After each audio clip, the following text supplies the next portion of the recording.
Hey y'all, Josh here.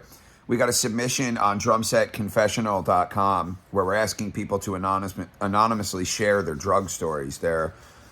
But again, it doesn't have to be first person. It can be somebody in your family, somebody even on like the peripherally, like in your life. It doesn't have to be you. I'm of the mindset that drugs and addiction has really touched everyone, whether that be a friend, whether that be a brother, cousin.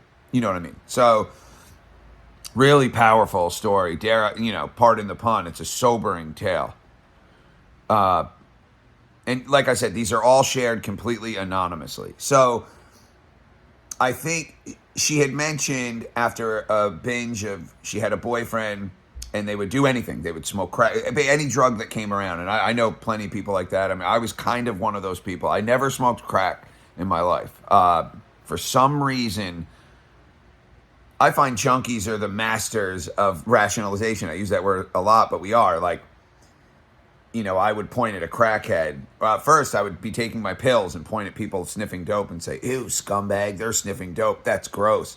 Then I'm sniffing dope. I'd point at people shooting dope. Ew, scumbag, they're shooting dope. That's gross. Then I'm shooting dope and I say, oh, God, they're doing this or that. That's gross, Total rationalization on my end, always having kind of somewhere to point. I probably would have done crack. I did my body weight in cocaine 10 times over.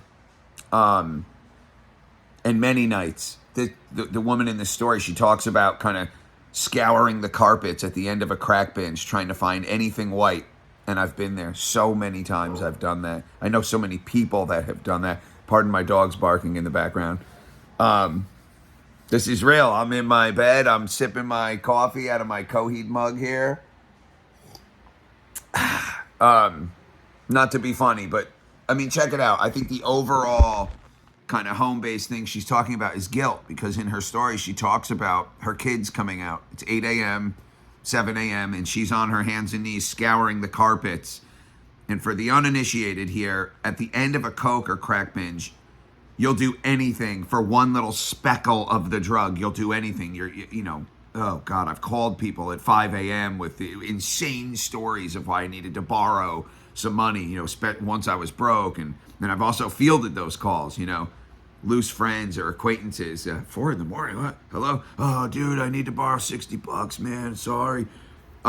Just awful. But her kids coming out, that was her wake-up call. So in a way, it's a really beautiful thing that happened, because it sounds like that really was the catalyst for her to change. But her kids had come out and they asked her what she's doing, and she says it haunts her, what kind of effect this had on her kids. And so I think the overall kind of overreaching umbrella point she's talking about is guilt, right? And shame, of which, usually addicts have a plethora. And I'm not unique in that way.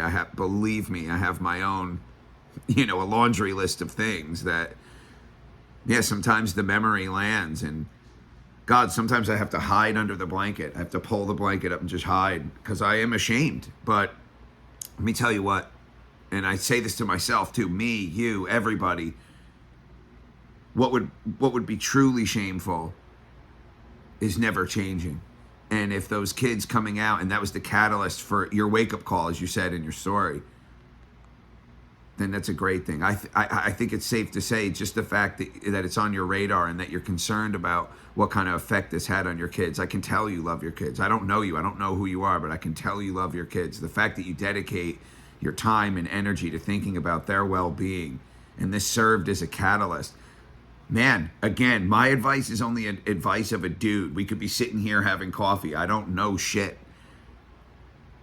When your kids are old enough, and that's up to you, that's your discretion, I would explain to them what happened.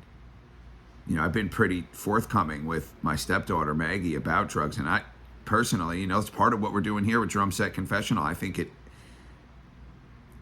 I don't suggest telling a 5-year-old kid like, oh, this is what crack, but when they're old enough, explain to them the dangers of drugs and that you've been down that road. Here's why you don't do it, because I've been there, and this is what it is. I think that can be useful. And another way that those dark, awful times can serve us in a way to bring some light into our lives, some good things into our lives, having our kids armed with real knowledge about drugs and having a real, sturdy understanding of why you don't go down that road.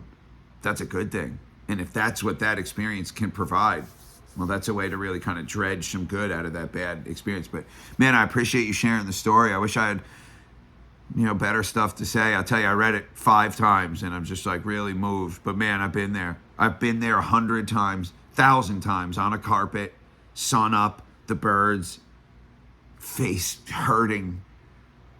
I used to try to wash my nose out. You breathe water up into your nose and like blood and chunks of stuff would come out. And I'm on the carpet searching blankets. I can't tell you how many cigarette ashes I've eaten. Oh, what's that? Oh, okay. And as you said, it's triggering. It's triggering to talk about, but triggering in just that, like, it's a reminder. It brings me back there, and it's a reminder to never fucking do drugs again. All right, well, I appreciate you sharing your story. We hope to see more stories. This is a long video, man. I wish I had better stuff to say. Appreciate you guys. Love you guys.